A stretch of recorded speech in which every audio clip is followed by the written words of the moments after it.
पंडा बाबा हमर मेहरी हेरा गइल बिया। अब रवे कुछ करी बताई कौन उपाय। हे कचकचवा भीड़ भाड़ में हम कहाँ खोजी, कुछ नहीं मालूम चलत। क्या हुआ बच्चा? ली है हमरो दुख सुन ली। कैलाश जिद चलम जल हम ढारे, चढ़ते सावन होबे दुआरे। कैलाश जिद चलम जल हम ढारे, चढ़ते सावन होबे दुआरे।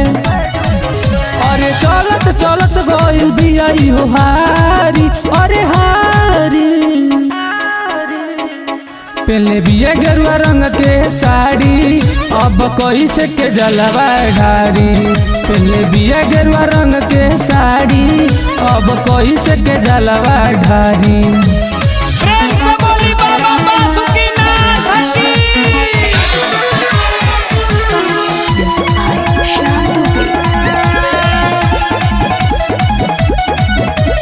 Music by Ramu Rajpuri. करी कुछ पंडा बाबा दिल बाबा घबराइल। देव घर आवे खातिर रहली उधाइल। करी कुछ पंडा बाबा दिल बाबा घबराइल। देव घर आवे खातिर रहली उधाइल। तनी बुझी हमार लाचारी लाचारी। पहले बिया गेरुआ रंग के साड़ी, अब कैसे के जलवा ढारी। पहले बिया गेरुआ रंग के साड़ी, अब कैसे के जलवा ढारी।